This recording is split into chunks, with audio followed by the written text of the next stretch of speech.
Imagine an accident patient arrives in the ER.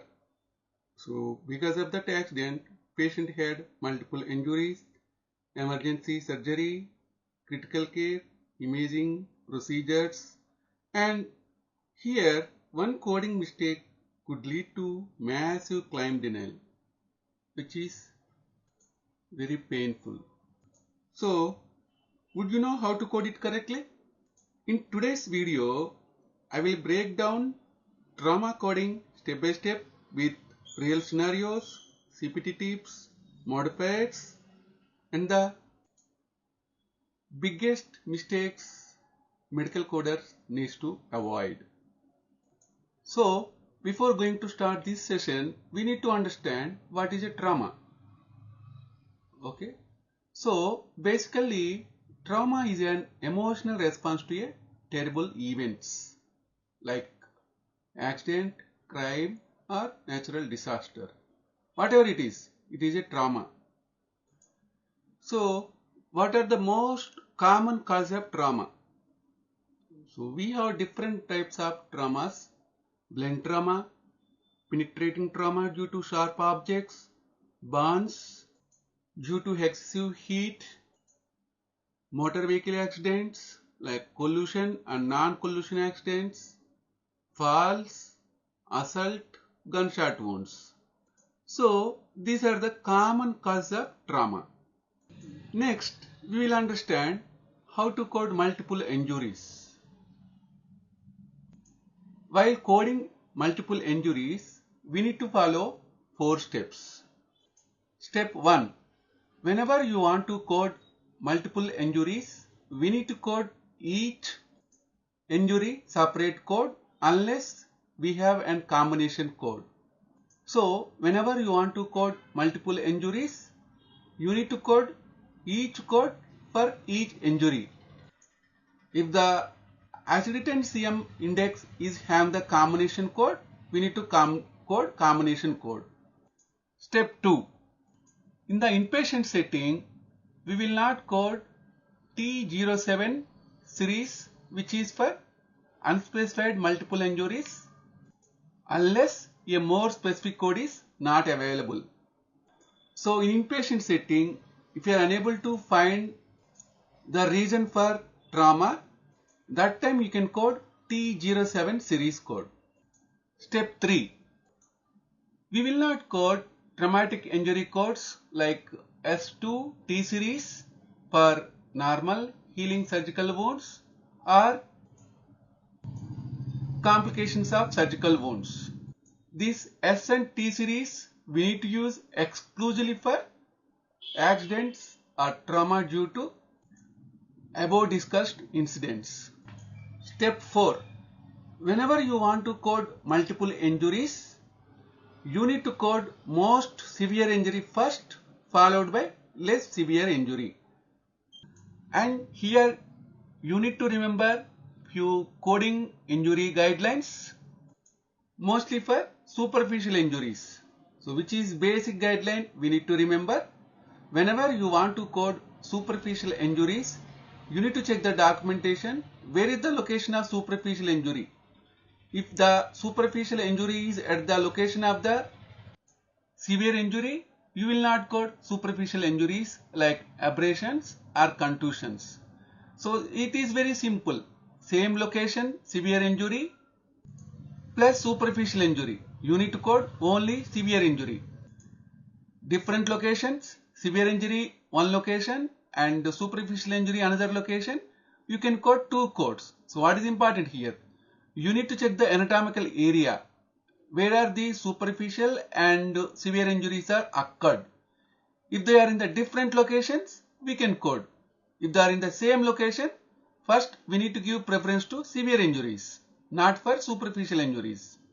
Next guideline, primary injury with damage to nerves or blood vessels. So sometimes what happens, for example, patient had the fracture, which is a primary injury. Because of this fracture, patient had damage of peripheral nerves or blood vessels. That time we need to code fracture as the PDX along with injury to nerves or blood vessels, which we need to code separately. For example, in second scenario, patient had the accident.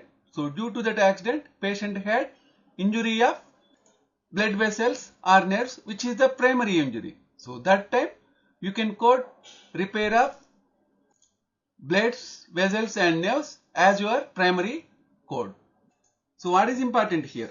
So whenever you want to code nerves or blood vessel repair, you need to check the documentation whether nerves or blood vessels injury is primary or secondary. If the patient had nerves and blood vessels injury along with the primary injury like fractures, you need to code fractures first, then blood vessels or nerve injury. If the patient primary concern is injury to nerves or blood vessels, so you need to code nerves or blood vessels as the primary diagnosis. Next, we will learn fracture coding guidelines related to trauma, which are the most common injuries patients will have during the MVAs or motor vehicle accidents.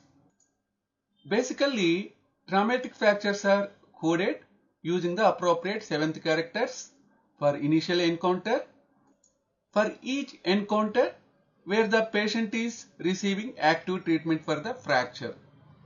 Okay. Just we need to understand that 7th characters are different for fractures other than fractures.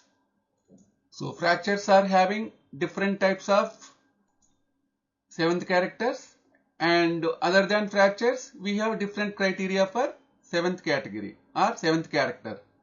One more important scenario, for example, patient had fracture in 2020. So he did not seek any treatment. So now 2026. So today he came in for treatment. Even though it occurred 6 years back, now you need to code it as active treatment, not subsequent treatment. So whenever you want to code encounters, you need to check the documentation whether physician is performing treatment for active treatment or subsequent treatment. So in order to code active treatment or initial counter, time does not matter. And one more guideline, whenever you want to code open fractures, the 7th characters are different for fractures of forearm, femur and lower leg, including ankle, which are based on Gustello open fracture classification. So if the documentation does not contain Gustello classification for an open fracture, so you need to use 7th character as type 1 or type 2, like 7th character B, E, H, M and Q. If you want more information about Gustello classification, please mention in the comment section of this video. And also, if anyone looking for medical coding jobs in UAE, USA and India, please join in our WhatsApp group. Group link is in the description of this video. So, and also our trainings will include same day surgery training, IPDRG training, SCC training and CCS certification training. If anyone interested for these trainings, please send WhatsApp message to 707-526-3939. Like fractures, if the patient is having multiple fractures, we need to code or we need to sequence the most complex fracture as the primary code. Whenever you want to code for facial fracture, you need to assign only the code identifying the type of facial fracture. So do not assign a separate code to identify the specific bone that is fractured. So what is facial fracture? So most of the time facial fracture are at the growth plate. So thank you coders. Thanks for watching this video. If you like this session, please click on like button. Next week we will have trauma coding second part. Until then, have a good day.